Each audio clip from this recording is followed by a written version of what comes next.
जानते हैं भगवान राम के चरित्र से हमें कौन कौन सी शिक्षा मिलती है। भगवान श्री राम में गजब की सहनशीलता और धैर्य था।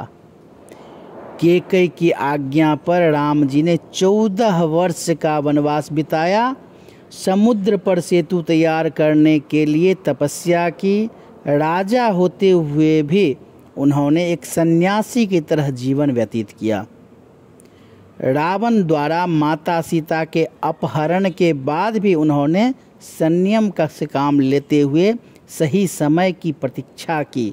सहनशीलता की ऐसी पराकाष्ठा भगवान राम में ही देखने को मिलती है। आज भी हर व्यक्ति को भगवान राम के इस गुण को अपनाना चाहिए। भगवान राम के अंदर दयालुता का भाव कूट तो भरा हुआ ही था। वह पशु पक्षी से लेकर हर प्राणी के लिए दयालु भावना रखते थे। भगवान राम ने अपनी इसी गुण के कारण हर किसी को अपनी छत्र छाया में लिया। भगवान राम ने सुग्रीव, हनुमान जी, केवट, निषाद राज, जामवंत और विभीषण सभी के प्रति दया भाव दिखाई। राजा होते भी उन्होंने इन लोगों को समय समय पर नेतृत्व करने का अधिकार दिया।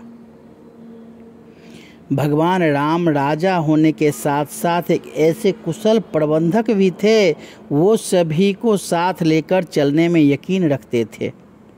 भगवान राम के बेहतर नेतृत्व क्षमता की वजह से ही लंका जाने के लिए पत्थरों का सेतु बना पाया। भगवान राम ने सामान्य लोगों को जोड़कर ऐसी ताकत का निर्माण किया जिससे रावण जैसे एक शक्तिशाली शासक को भी पराजित होना पड़ा। भगवान राम ने लोगों को संगठन में ताकत की शिक्षा भी दी। भगवान राम अपनी अच्छी मित्रता के लिए भी जाने जाते हैं। उन्होंने जिससे भी मित्रता की उससे अपनी रिश्ता पूरे दिल से निभाया। महान राजा होते हुए भी राम जी ने हर जाति हर वर्ग के व्यक्तियों के साथ मित्रता की। केवट हो या सुग्रीव, निषाद राज हो या विभीषण, सभी मित्रों के लिए भगवान राम ने कई बार संकट झेले और अपनी सच्ची मित्रता का परिचय भी दिया।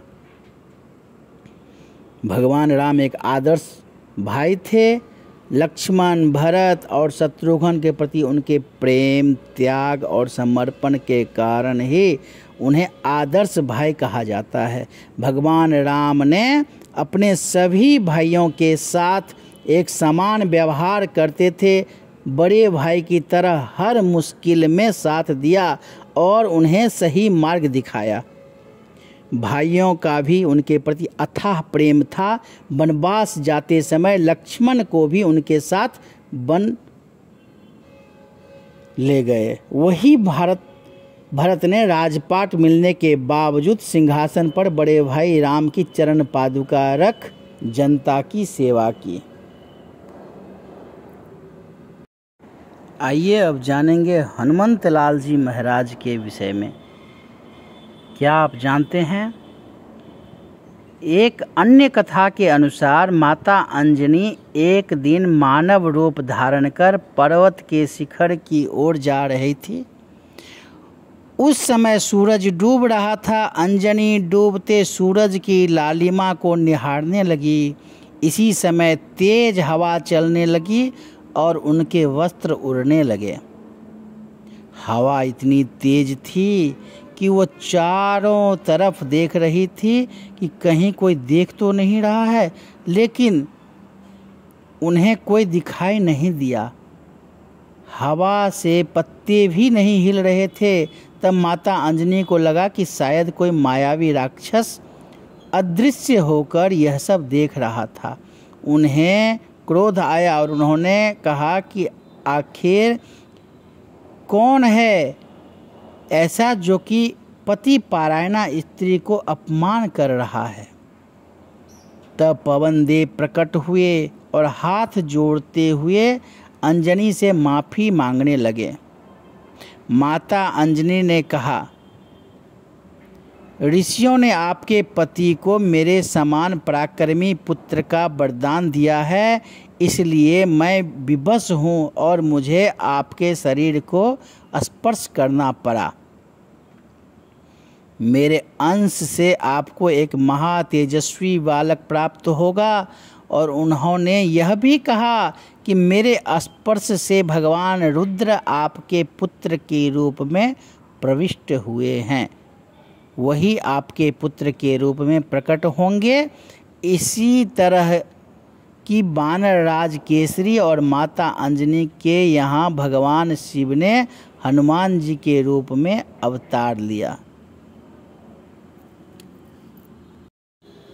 क्या आप जानते हैं, माता सीता रामायण और राम कथा पर आधारित अन्य ग्रंथ जैसे रामचरितमानस, कंब रामायण की मुख्य नायिका है।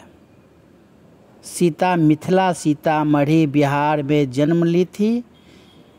यह स्थान आगे चलकर सीतामढ़ी से विख्यात हुआ। देवी सीता मिथिला के नरेश राजा जनक की ज्येष्ठ पुत्री थी।